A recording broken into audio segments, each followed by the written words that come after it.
du coup, un jour, j'avais, 16 ans et demi, j'ai ma grand-mère qui me raconte une anecdote familiale, qui est assez particulière parce qu'elle me raconte que, dans la famille, il y avait des soupçons de membres de ma famille qui étaient capables, mais qui ne vivent plus à l'heure d'aujourd'hui, d'enlever le feu.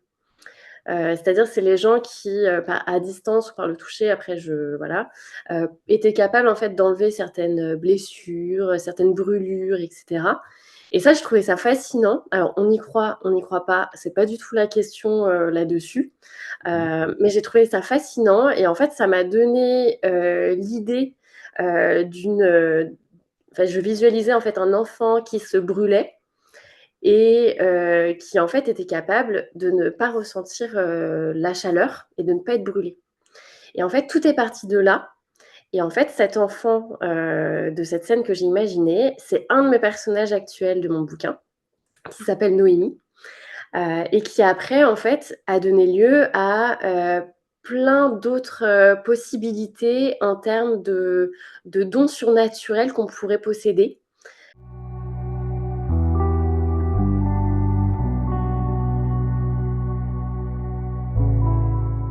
Alors du coup, Subdone, en fait, c'est un mot inventé, mais qui est composé de 2 mots en français qui existent bel et bien, qui sont «supprimer» et «donner».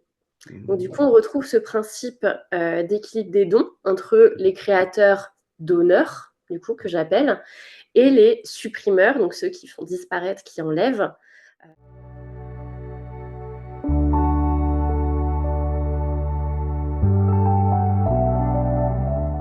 Alors l'urban fantasy, qui est un sous-genre de la fantasy, c'est, littéralement l'irruption de la magie dans notre monde et Mmh. dans un environnement très urbain en majorité. On peut partir, du monde urbain, mais en majorité, ça se passe en ville.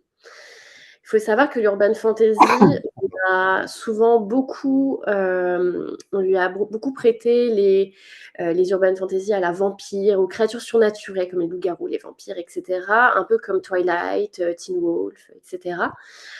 Mais au final, ça regroupe vraiment tout type de magie. Il n'y a pas de distinction entre des créatures surnaturelles ou des pouvoirs à la X-Men.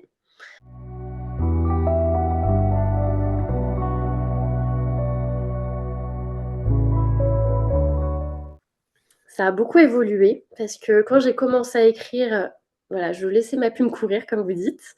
Mais c'est vrai qu'en fait, au fur et à mesure que j'avançais dans l'écriture, j'ai envisagé au début, je savais pas trop si j'allais le faire en un seul livre ou pas.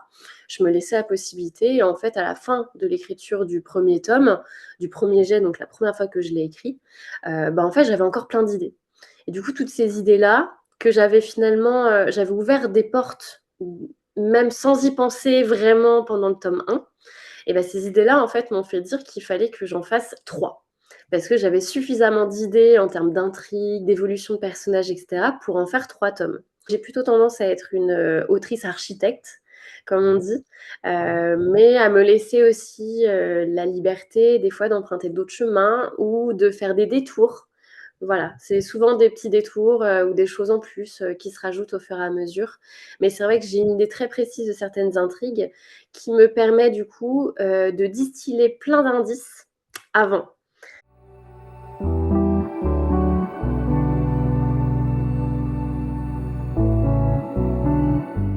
En fait, moi je pars, vraiment de mes inspirations qui sont très fortes dans les séries télé. Mmh. Où on a beaucoup de personnages qu'on suit qui ont différentes intrigues et qui en Mmh. fait permettent, de parcourir plusieurs aspects de certaines intrigues.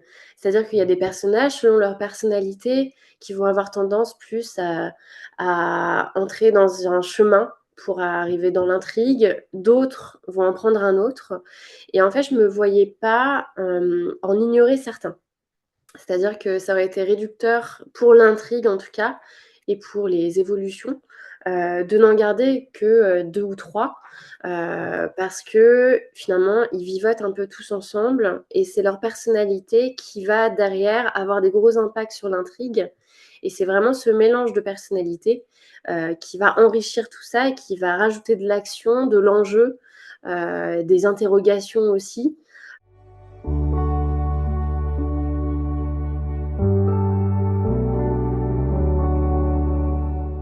et du coup, quand j'ai, cherché, un endroit où le placer, je cherchais quelque chose qui ne ressemble pas vraiment à mon quotidien.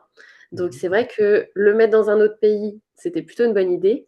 Le mettre dans un pays quand même proche du mien pour pouvoir être capable de faire des recherches et de bien comprendre, la vie là-bas, bah, c'était aussi une question de facilité et du coup, je l'ai placé à Londres parce que j'avais un super souvenir de cette ville.